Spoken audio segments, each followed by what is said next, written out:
Hi, I am Robin. Welcome to day 13 of Disney Plus movie reviews. Can you believe that it's almost been 2 weeks? I can't. So, today I'm talking about a movie called Babes in Toyland. When I was growing up, we had a VHS of a movie called Babes in Toyland. I loved that movie. When I watched it, starred Drew Barrymore, Keanu Reeves, and some other people that I didn't know who they were, but apparently they're famous. I loved that movie. I would have sleepovers so that my friends could come watch this movie with me because it was so good and I would talk about it and I would have my friends talk about it. So then people wanted to see it. It was amazing. I loved it. I just looked it up and that one is like 2 hours and 20 minutes. Did not realize it was that long, but I loved it. It was great. That's not what I'm talking about today. That movie came out in 1986, but the version that I'm talking about that's on Disney Plus came out in 1961. Both of them are rated G, in case you were wondering. I'd never seen the original. We didn't have it on VHS, at least as far as I knew, and I was invested in the other one. This one starts like a play. So there's a talking goose named Sylvester who talks through the curtain, and he's like introing it ish. And then Mother Goose comes out and they're like, "You're lucky you found a talking goose at all." Just funny, I guess. I'm going to try to not tell you as much in depth because, well, you'll see. The movie looks kind of Wizard of Ozzy when we're in the town. Also, confused if it's a play or a movie, like where we're supposed to be at on that. I don't know. Because it starts as a play, but then you're in it. So it would be interesting to see as a play, but it would need a lot of sets, a lot of moving pieces. So it looks kind of Wizard of Oz in the Munchkins Village, kind of like the Great Movie Ride used to look and feel when you rode through the Wizard of Oz section. Love the Great Movie Ride. With a little bit of the bad guy Barnaby looks kind of Dracula like with the cape and the gelled hair and the weird little side pieces of hair. Kind of Addams Family ish, at least in his section. And then with like the sound effects and money symbols, kind of a little old school Batman. So super, super basic plot. Mary and Tom, Mary Contrary and Tom Piper, are supposed to be getting married. And like the next day from when it starts, but Barnaby knows that Mary will get a secret inheritance that she doesn't know about when she gets married. And he wants that money. He is already rich, but he doesn't want to lose any money. He wants to make money. He sings a whole song to Mary about Mary and him, and they'll get money. And for her, he'll raise the prices so they'll have more money. So he wants that. He tries to get rid of Tom. It kind of works, but not really. The bad guys he hired, not that effective. So they kind of double cross him. He says that he'll pay them after they get rid of Tom and get rid of the sheep. And he doesn't. He's like, "I'll pay you the next day." And then he hits their hands after the swelling goes down. Rude. So they sell Tom off to gypsies.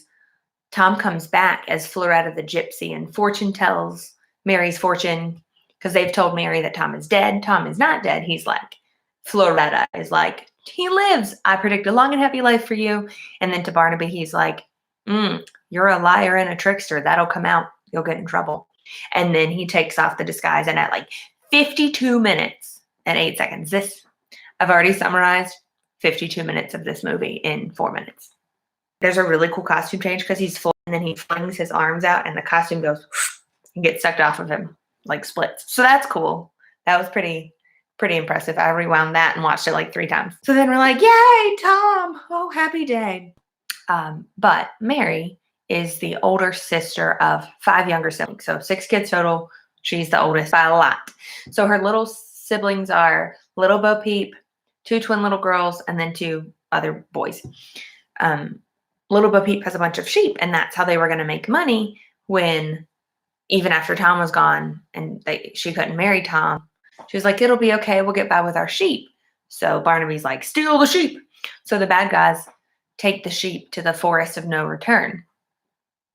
Not a good place to be. And actually, I don't remember what happened to the sheep. I might have to look that up because we talk about the sheep. We go into the forest. And then I don't remember seeing the sheep again.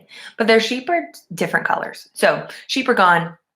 And Mary leaves to go tell Barnaby, this is before Tom comes back, that she's going to marry him. And the kids are like, if we get the sheep back, she won't have to marry that yucky old Barnaby. So those 5 kids go into the forest of no return. But then Tom shows up and we're happy. Yay! But the kids are already in the forest of no return. They're looking for the sheep. And then trees start dancing and singing around them. And it's like an intimidating song, but I was also dancing a little bit because it was a good beat, good rhythm to the song. So they trap the children and they're like, you're captured. You can't go anywhere. Then Mary and Tom show up because they go to find them because the kids had left them a note on the door going to the forest of no return for the sheep. So Mary and Tom show up and they're like, let's go home. And Tom is like, well, it's too dark to travel. Let's camp out here and stay until morning. And the kids are like, well, we can't leave anyway. We can't leave. We're captured. And they're like, what? The trees captured us. And Mary is like, oh, the kids are tired. They're just tired. And Tom says, oh, yes, of course. Of course the trees captured you. Okay. So they sleep there. But then in the morning, the trees wake them up, which is weird. And they're like, yeah, the toy maker will decide what happens to you. And the kids are pumped. They're like, toy maker, let's go. So the trees march them. March. There's like trees in front, back, kids in the middle.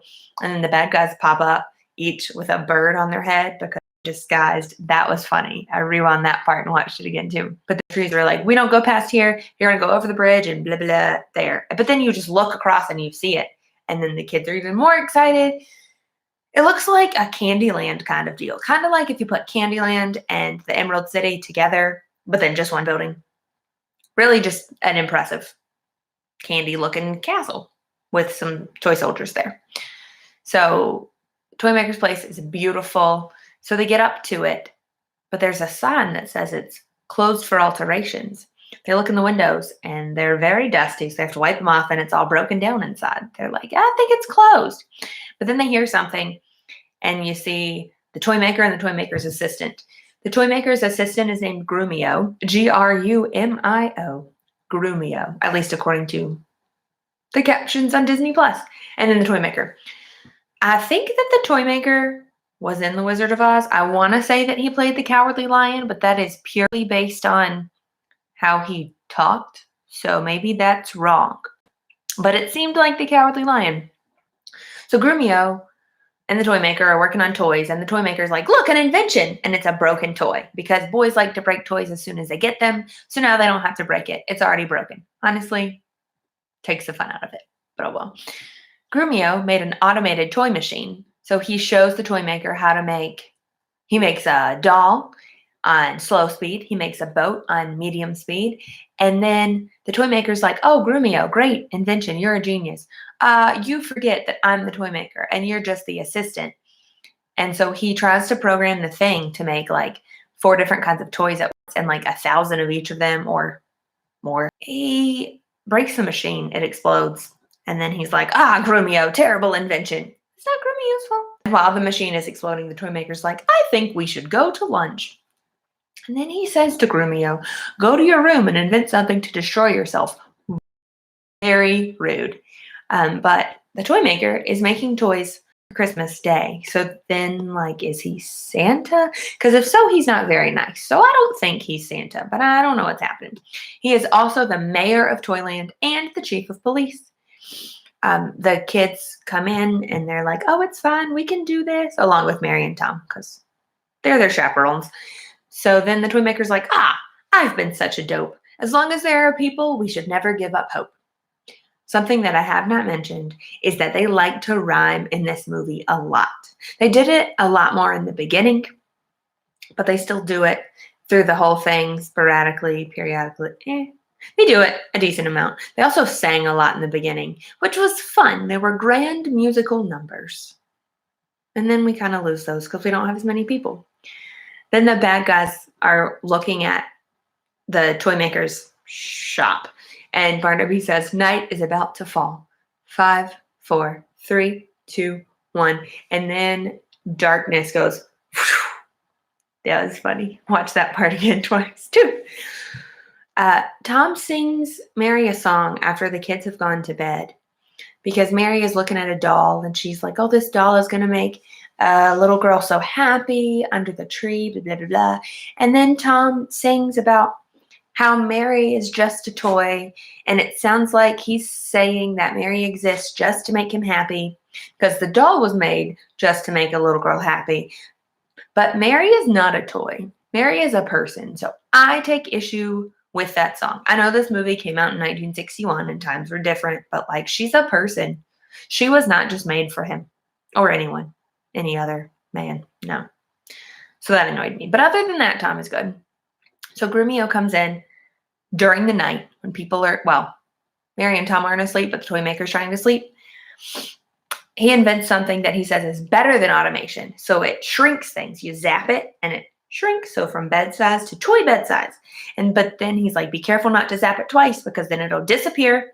And then the toy maker's like, oh, I'll do it. You seem to forget that I'm the toy maker and you're just the toy maker's assistant. He's incompetent and kind of a jerk. So he takes it and is frightening and swinging it around places he should not. And then he like sends it away. So he had shrunk his bed. The toy maker had shrunk his bed. And he's like, how am I gonna sleep in this? And he puts his foot on it and he's like, this only works if my foot's asleep, which was funny, admittedly, even though I don't really like the toy maker. But then Barnaby and picks up the shrinker and shrinks the toy maker. And he's like, oh, my bed's the right size. And he gets in bed, cuddles up, but then he sees Barnaby and is like, ah! So basically, Barnaby also shrinks his 2 goon guys because they try to quit.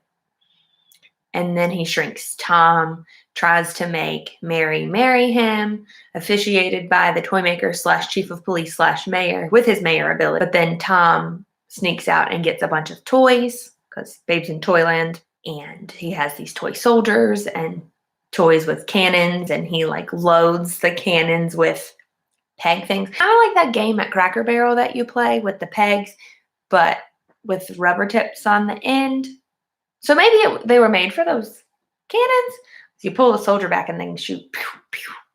So that was cool. He's getting those people all together, toys all together, while the mayor / chief of police / toy maker is trying to stall the wedding. And so he's like to Mary, do you take him to be your wedded husband? And she says, I do. And he says, that's funny. I took him to be your grandfather. And then Barnaby gets mad and he's like, I was just trying to put some humor in here.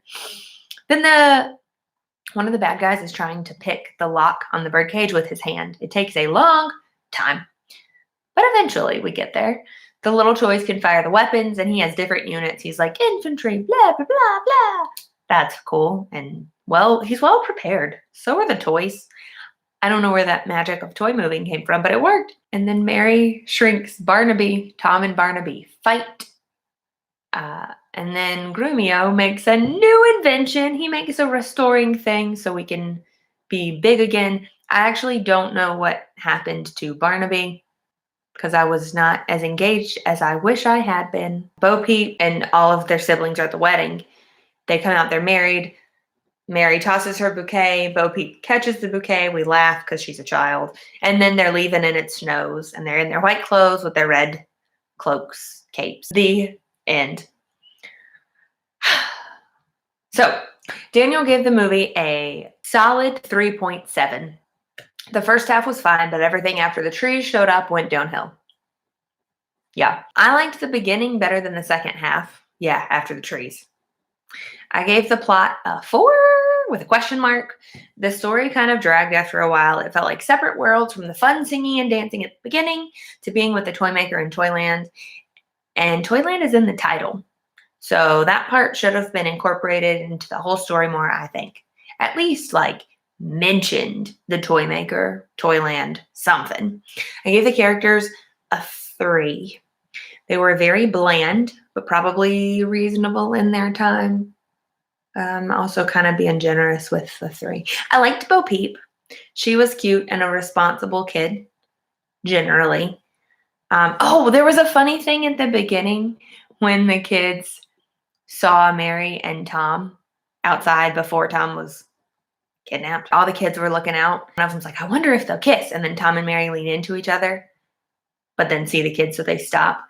But one of the brothers says, he just tried to bite her. And that is definitely not what was happening. So Mary gives Tom a flower. He leaves.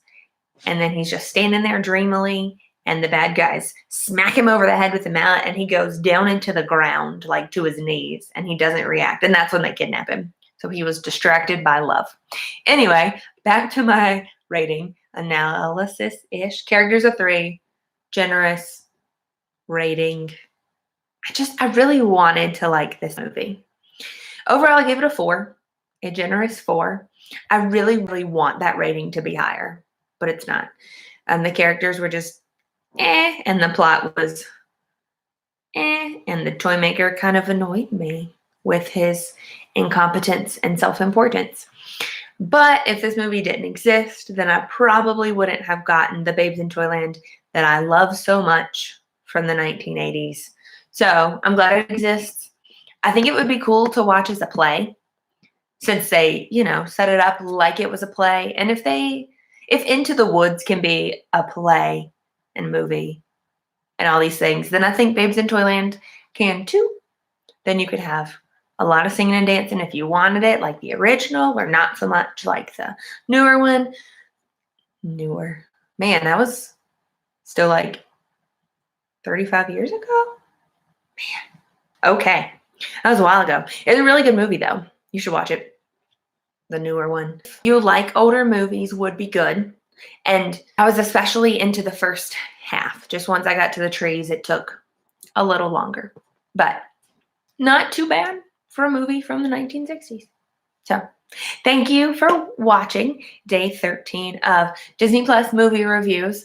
I hope you're having a good day. I will see you tomorrow. Bye.